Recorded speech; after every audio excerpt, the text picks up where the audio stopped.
Hola mis queridos amigos, nuevamente con ustedes su doctor Tigre, el que ronca en esta negra noche neoliberal latinoamericana, que dice ser tigre porque le gusta caminar por las montañas, tiene los ojos claros y su mujer dice que no le deja dormir porque ronca de noche.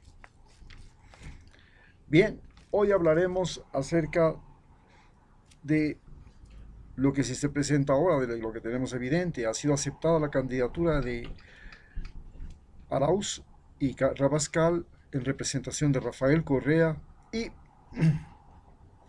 empieza la carrera por la presidencia de Ecuador, luego de que ya se ve con cierta claridad que el fin de Donald Trump está a la vista, y con eso pues este fin de Donald Trump significa a su vez un fuerte revés para Lenin Moreno, todos los gobiernos neoliberales de Sudamérica. Hablamos de Piñeras, Vizcarra, Áñez, que ya perdió, Bolsonaro, Duque, y por supuesto, evidentemente, Lenin Moreno y todos sus aliados, Guillermo Lazo, Jaime Nebot, Abdalá Bucaram, los más cercanos, y Alianza País, todo lo que es Izquierda Democrática, los que fueron los aliados, eh, Pachacutic del movimiento indígena, el sindicalismo estatal a través del MPD y sus partidos,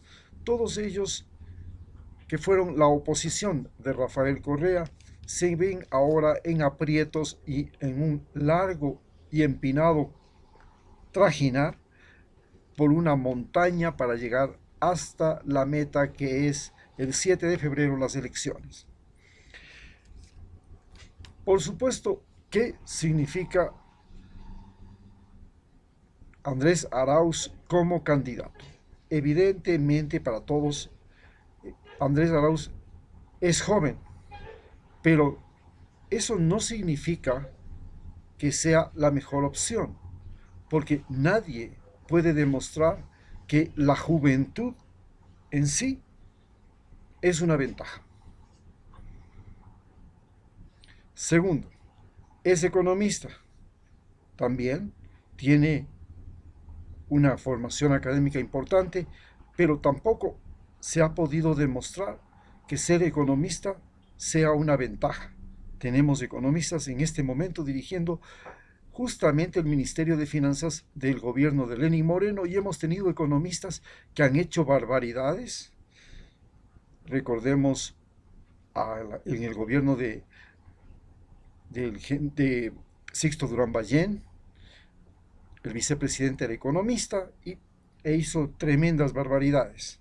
Y así hemos tenido economistas que han hecho tremendas barbaridades. Así que economista tampoco significa que es una gran virtud del candidato. ¿Qué es lo que le favorece y qué es lo que le da ventaja sobre los otros candidatos?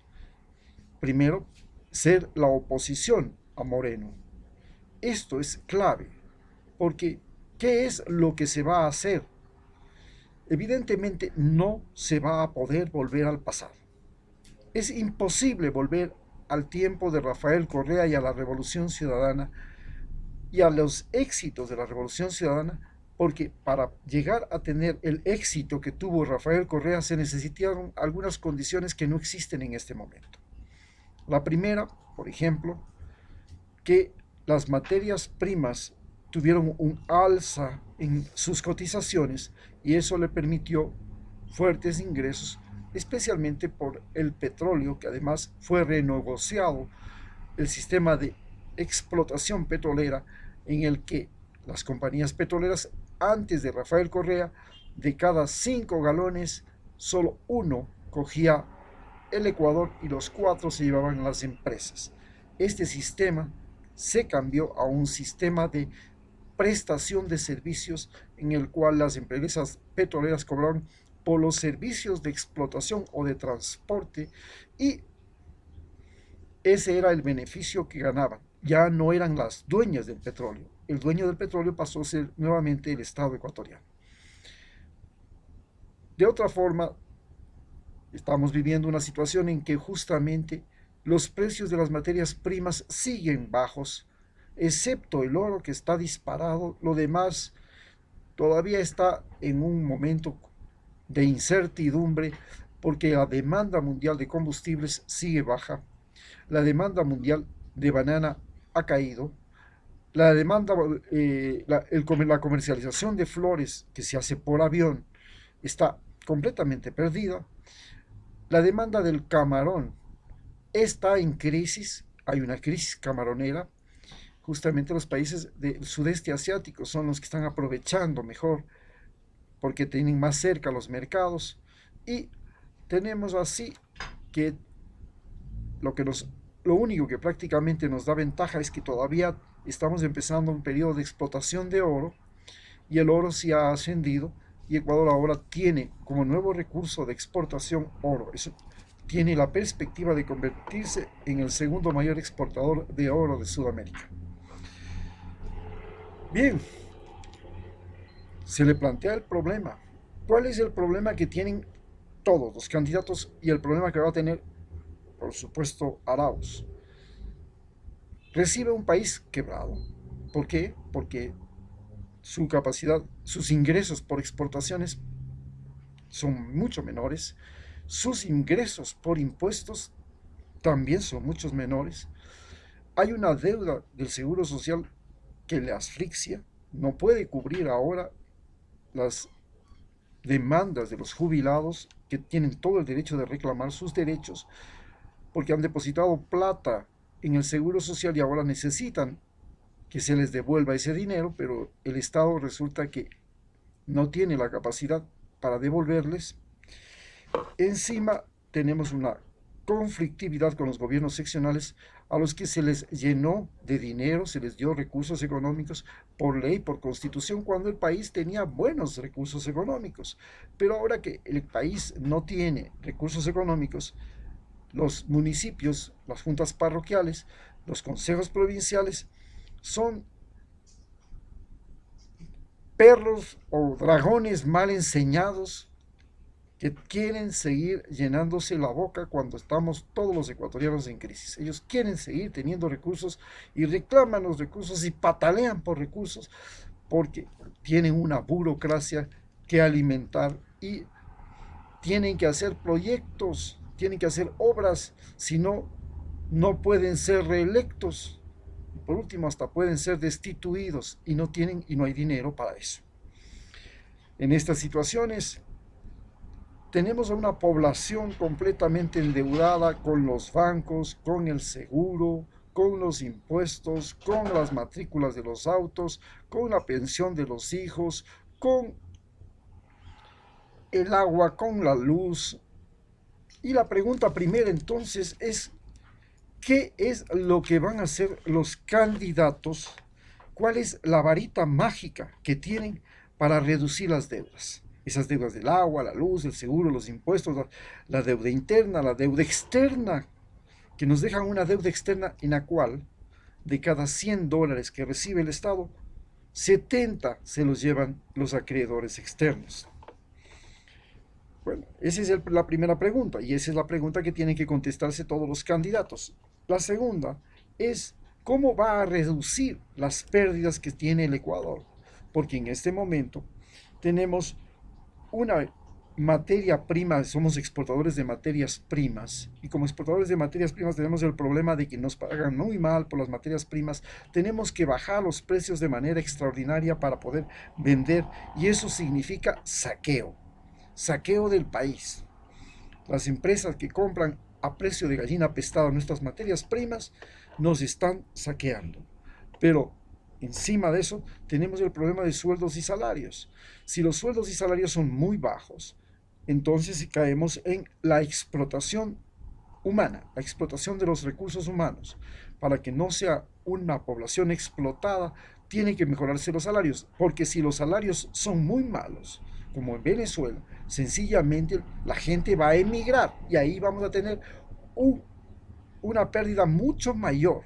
¿Por qué? Porque la gente que emigra es gente que el país durante décadas ha invertido en formarles, en darles de salud, darles educación, darles conocimientos, capacitarlos, adaptarlos al país.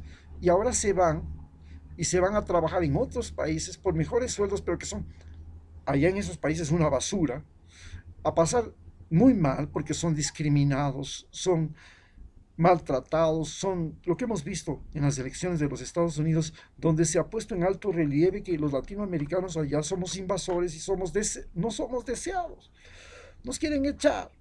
Entonces esa gente tiene que pasarse el muro, humillarse, correr el riesgo de su vida para poder llegar a la frontera, llegar a Europa, llegar a Italia, a España. Pero se sabe que allá tienen mejores salarios y que ese salario cuando viene a Ecuador con remesas se convierte en inversión. Y entonces si tú ganas allá $2.000 y aquí estás ganando 200, te da la posibilidad de que puedes ahorrar en Italia, y ese dinero que se ahorra se convierte acá en mucho más, en 10 veces más. Lo que pasa con los venezolanos. Los venezolanos envían su dinero a Venezuela, y si envían $200 a Venezuela, es lo que gana un venezolano en un año. Entonces les sale rentable venir a trabajar en el Ecuador, aunque sea por salarios mucho menores que los ecuatorianos. Eso es fuga de cerebros, fuga de recursos humanos, sangrado. El país se desangra. Ya no es solamente el saqueo, es el desangre. Cuando tú tienes malos salarios, el país se desangra. Entonces tenemos el siguiente problema, que es cómo vamos a generar empleo. Bueno, se puede generar empleo mediante la obra pública, pero también se resulta que tiene que generarse empleo a través de la inversión privada. Pero ¿en qué vamos a invertir? El problema es qué inversión en este momento en Ecuador es rentable. Tenemos un cambio tecnológico, la internet, todo se educa por internet, se compra por internet, se trabaja por internet. ¿Cómo vamos a adaptar esta nueva tecnología a la inversión? ¿Cómo la inversión va a poder aceptar y va a poder acoger y va a poder absorber esa nueva situación laboral en el Ecuador? Nos queda por señalar que también le toca al país, al gobierno que llega, recuperar la confianza. ¿Y cómo? Y ¿Qué es lo que ha pasado? ¿Por qué tenemos una desconfianza entre nosotros? Porque hemos vivido el robo, lo hemos visto descaradamente, hemos visto la corrupción descaradamente en plena pandemia. A la gente ha muerto, no ha habido consuelo, ha sido descarado. Hemos visto cómo la gente ha creado una obsesión por la ganancia rápida, y entonces el narcotráfico florece porque es el que mejor ganancias rápidas tiene. Entonces todos los días en los noticieros vemos que se captura y se captura cocaína, pero eso es lo que se dice, lo que alcanza a coger la policía, pero el resto es imparable. Luego tenemos un problema, se convirtió la mentira, el oportunismo, la traición, la injusticia en pan nuestro de todos los días, en forma de conducta. Tienes que ser traicionero, tienes que ser mentiroso, tienes que ser injusto para que todo pueda sobrevivir en este país, porque aquí lo que se vive es una carnicería social. ¿Cómo vamos a poder detectar y detener el robo, la corrupción, la ganancia rápida, el oportunismo, la traición, la injusticia, la inseguridad, la educación inútil? Porque gastamos miles de dólares y les enseñamos a gente a una educación enciclopédica, a repetir lo que dice el profesor, lo que dice el libro, pero esa educación no les sirve luego cuando sale fuera de la escuela, cuando pisa el terreno fuera de la universidad. Solo sirve para contentar y mantener a un profesor, a los empleados de esa universidad, y para nada más. Tenemos entonces un problema con la salud. La salud. ¿Qué es la salud en este momento? La salud es un mecanismo de explotación de la población y se la gana. La salud es un negocio descarado, sinvergüenza, pícaro, que se ha desbordado, pero además es el mecanismo mediante el cual los presidentes, los alcaldes, los prefectos quieren ganarse el corazón de la gente diciendo que le van a proteger la salud, que es proteger a sus hijos, proteger a su abuelo, proteger a su mujer, proteger a toda la gente de la enfermedad, de la pandemia. Pero hemos visto que esto no es. Entonces, cómo los candidatos van a poder enfrentar estas circunstancias. Y en base a eso, entonces tenemos ya un concepto. Muchas gracias.